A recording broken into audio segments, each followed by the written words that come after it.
guys, welcome back to Making Everyday Magic. My name is Shauna. If you are new here, we are a homeschooling family of 4 who's in our 6th year of homeschooling. We have a 1st grader and a 5th grader.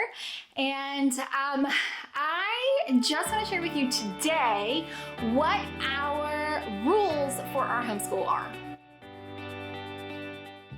Guys, before we go any further, please scroll down, hit the big red subscribe button, turn on the bell for notifications, and give this video a thumbs up.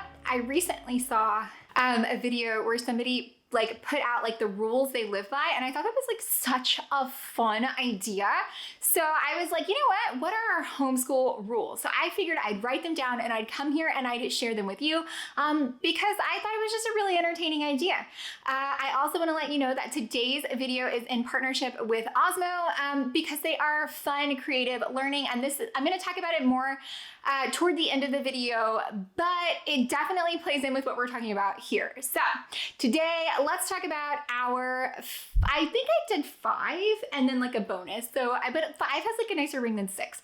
But let's talk about the rules for our homeschool. Let me give you asterisk fine print little citation here.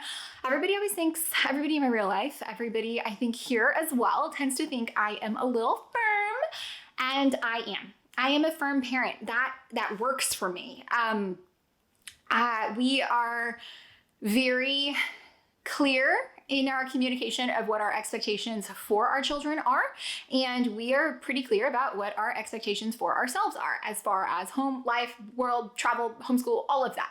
So I tend to be a bit more, I don't know if strict is the right word. I would say it's firm. It's very firm. We are firm. We are a firm parented household here. So, I mean, if you're not, I don't recommend adopting a lot of these rules just bam, now we're doing this. This works because we've had a pretty consistent manner in which we raise our children the whole time, I guess. So we've had pretty clear expectations for behavior and pretty clear expectations for those things. And we have set ourselves up to be kind of a guide in our homeschool, in our family, in our lives. And so my kids understand our boundaries, really. It comes down to boundaries. Our kids really understand how we feel about things, and we communicate that very thoroughly. And again, we've been very consistent since birth, and my husband and I are on the same page. So all of that really helps to set us up for why these rules are successful. So I just want to give that caveat, okay? So that is, yes, I would say I'm firm. Strict, I don't think strict is the right word. I would say firm. Everybody knows what's expected, okay? So let me pick up my list here.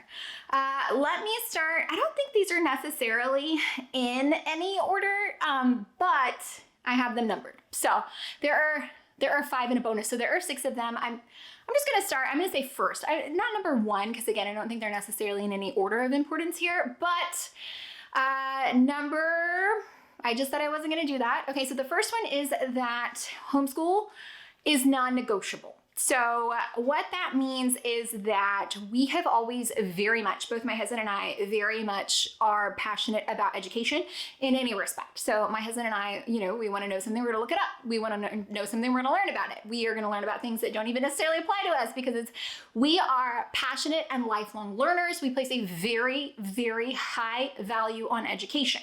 Now, I am not saying that means that we expect everybody to go to college, because we don't. I'm so sorry. I know there's some of you out there who are going to come at me. I literally went to college, but I got a cosmetology license. So I don't have a college degree. My husband has 2, so I'm it balances.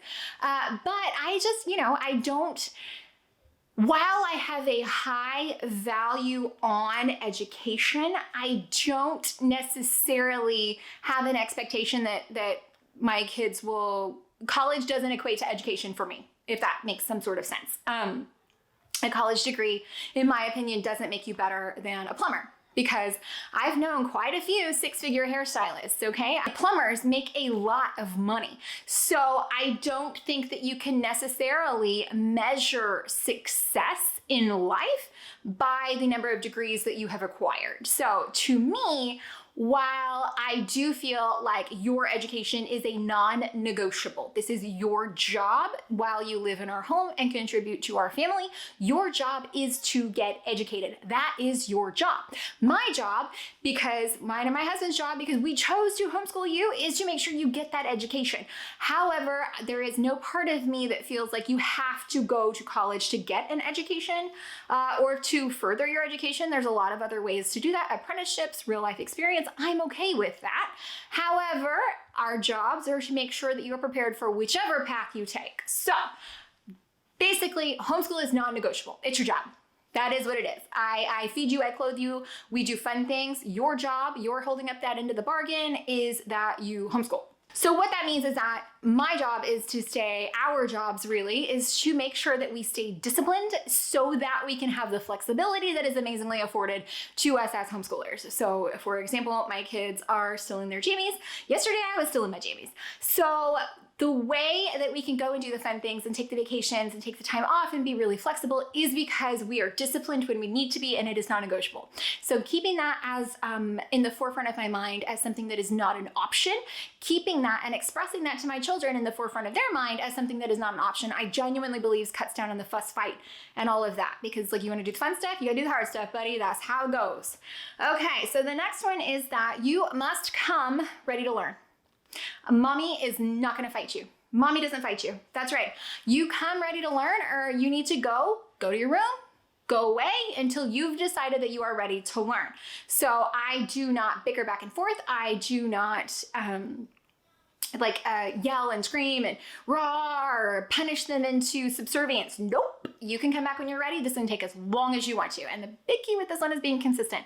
So if you want to take 4 years for a page of math, that's your choice. That's on you. Congratulations. That's a decision that you've made, and these are the consequences. So I want you always to come ready to learn. If you're not ready to learn, you need to go get yourself ready to learn. Come on back. But we're not doing anything till we've got this done. Again, because it's non-negotiable. Okay, so number 3, or the third one on my list, is really more of my responsibility as a homeschooler. So a rule for our homeschool is that we will keep it fun, keep it fresh. So what that means is that I'm going to search out things that make everyone's jobs easier and more fun, because if it is struggle, if it is boring, everything else is going to come off the rails.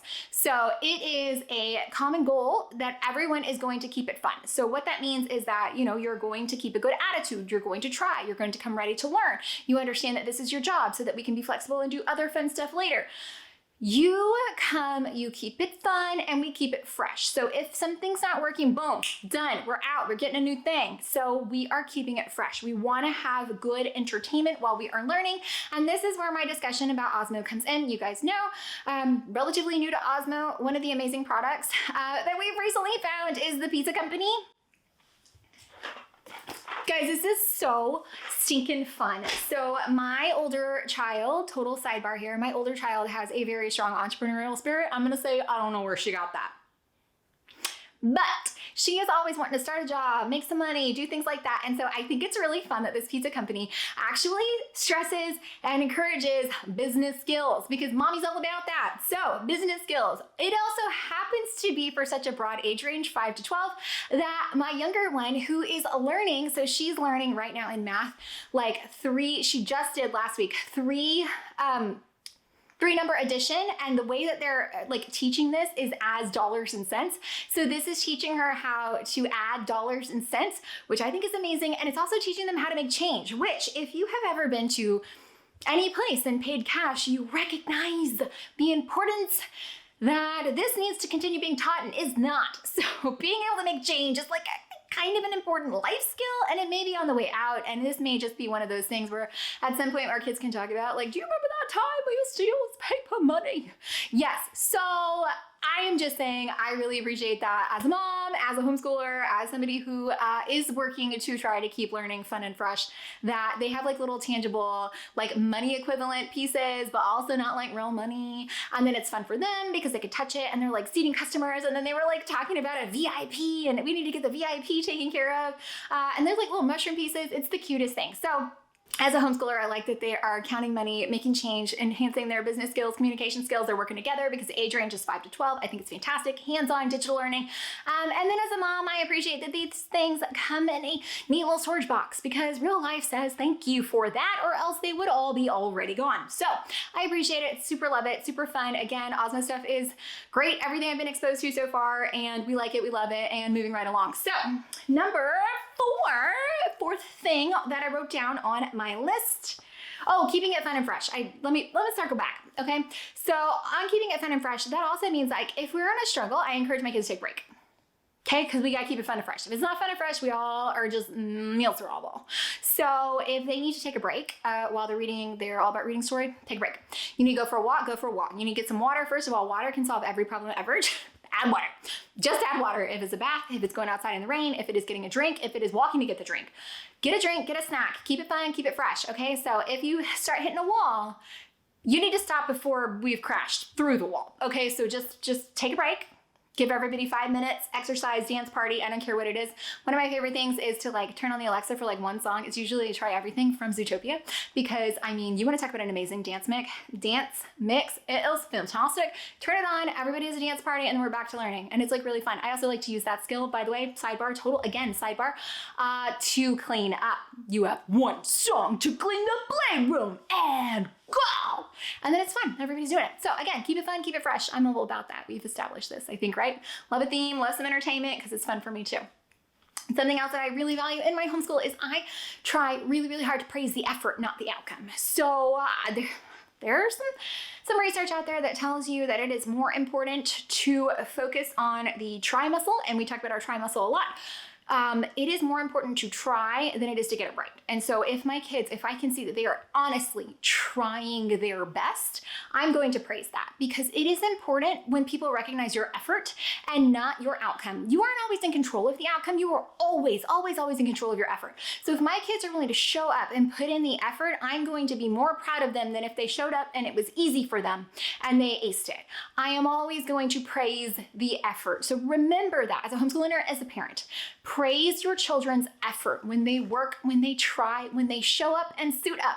Let them know that you are proud of that. Because honestly, guys, I want people to know that, like when you come here and you tell me, oh, I love what you're sharing. Thank you. That makes me feel good. And I'm a grown up and I don't necessarily need that external validation, but I sure like it. So please remember to praise the effort and not the outcome, okay? Because it's so much more important to those people that are one day gonna grow up and leave your homes and go out into the real world. Praise the effort and not the outcome. Okay, so the biggest thing that, and I've talked about this many times, okay? The biggest rule for our homeschool, and it's kind of funny because I sat my husband, we were sitting down to dinner at the table and I was like, guys, what would you say is our rules for our homeschool? And my husband and my kids, this is what they say. So that's how I know that I'm consistently sharing, like we are consistently clear in our message and expectation. But the next thing is that mom sets the finish line. And by mom, I mean dad, whoever is in charge here, gets to determine the goalpost. Okay. So what does that mean? Guys, this doesn't work all the time. Okay. I'm not getting through 10 things every day. No, there are some days where I am on the struggle bus and I have a lot to do. There are some days when I'm tired. There are some days when I have a headache. There are some days when we've got a sick kid. There are some days that just don't go according to plan, and I hate that. I really do, but I also accommodate that. What does that mean? Guys, if I say that we're doing this, we are doing this. We're not doing it all. Why? Because then the wheels have come off and we are off the rails and no one is finding success in that. However, it is important to me that we always end on a good note. And so what that means is if we're struggling through the first thing we're doing, I have no problem throwing in the towel in a manner that says, guess what? If we can get through this can be the last thing we do today and we're gonna go outside and play. I am in control of the finish line. I have decided where that checkered flag waves, and some days I scoot it on back, buddy, because why? This is how we find success. It is important that your homeschool days end fun and exciting so that they want to come back the next day. If they end every day in fussing and fighting and screaming and crying, guess what? No one wants to come here, and that's their job. You don't want your kids encouraged to go to a job they don't like. I'm not going to encourage them to go to a homeschool they don't like. We are going to find a way to end successfully, and that means that mom moves where the goal is, and I'm okay with that. Why? Because we are disciplined enough to be able to be flexible. Hey-o, I'm circling back. You like that? I tied it right in. It was nice. Okay, guys, so here is my bonus tip, the last one. The rule for my homeschool, I always want this to be a safe space for them. And that's because you are their parent first and foremost before you are their teacher. So it is more important to me that I do not damage my children in homeschooling them than it is to make sure that I have adequately homeschooled them, if that makes sense. I want them to know that this is a safe space for them so that they do try, so that they do know that they can put in the effort even if the outcome isn't there, so that they do know that some days they can be less than, and that's okay. Mom's gonna help them out. We're gonna move the ball. We're gonna move it. We're gonna move it back, and that's okay. I want them to know that it is a safe space so that when they are struggling, they come to me for help. Why? Because that translates, it goes from being a math problem now to being a life problem later. And I've laid the foundation that says that that is okay. This is a safe space. Why? Because this is our home. Do they learn here? Yes. Is it a school? No, this is our home. Okay, so the difference there is that I want them to always know that this is their safe space. It is important to me as a parent and as their primary educator that they know the things that we value, that they know the things that are important, that I want it to be fun for them just as much as they want it to be fun for them. And that if there is something that is not working, mommy is gonna fix it and mommy is gonna find something else. Why? Because this is their safe space. Okay, I'm gonna come to them where and how they learn. I'm gonna move the goalposts. I'm gonna let them have a bad day. I'm gonna let them have a rough day. And guess what? If you can vocalize and verbalize that to your kids, that when you are having a hard day, if you are sure to share your own struggles with them, and not to the point that they need therapy, but letting them know, like, today I'm just not feeling it. Today I wanna stay in my jammies. What do you think? They will come and they will make it a safe space for you. So I have found that by being very clear and communicative and maybe a little firm, and some of you might think strict, I'm okay with that. My children have found a safe space. They try, they know what these rules are, and they suit up and they show up and they do their best. We are having fun, I would say probably 95% of the time, and that is important to me. I want my kids to think that their jobs when they go out into the real world can be fun, can be rewarding, and that is what is really and honestly important in life. I don't want them suffering and miserable and thinking that that's the way the world should work, because that's not the way the world should work. I've had so many people tell me, well, how are they going to learn how to do something they don't want to do? Why do they need to learn how to do that? You're talking to the person who has quit multiple careers and come here, and now I talk to people on the internet. Who says you can't have fun almost all the time? Yeah, there's going to be a time when they need to learn how to sit still and be quiet, because if they can do that, there's going to be a couple of times in life when they have to do maybe some minor things they really don't want to do, and that's okay, and they'll understand that. But I don't want them thinking that day in and day out life has to be hard or terrible, because I am never going to advocate for that. So this is not the place to go if you're thinking that that is something that they need to learn how to do. Nope, nope, nope. You know why? Because the world is changing and nobody needs to be unhappy. So guys, I really, really hope that you found the rules for our homeschool helpful, entertaining, or informative. If you did, please scroll down, hit the big red subscribe button, turn on the bell for notifications, give this video a thumbs up. While you're down there, go ahead and check out the links to the amazing Osmo products, which we super love, our newest obsession. And you can shoot me a comment down below or over on Instagram at Making Everyday Magic. Be sure you are following us over there, because if you are, you know that we are doing 12 days of learning gift ideas, and today happens to be Osmo Day. So be sure and head over there. We've got some amazing links to things, and be sure to follow over there. And then I'm also doing 12 days of family travel gear over on Suitcase Princess, so check that out too. It is the holidays. I am so excited. And yeah, I think Christmas music starts in our area like Friday, which is great, because what day is this? This is November 9th, and the light park is already opened, and we will be going to our first big Christmas light display this coming Friday, which will be Galaxy Lights at Space Center Houston. So exciting. And we have jam-packed Christmas, amazing fun schedule, and so many things we've never done before. I am wicked excited. So be sure to follow us over at Suitcase Princess. And I think I'm gonna stop talking now. I will be coming, I think I'm gonna have some more fun, get with you and see what you wanna see again for December. But also guys, this is week 13 of our homeschool. So we're almost halfway done. I don't know what's happening, but time is flying, and time flies when you're having fun. Don't forget to do that. Bye guys.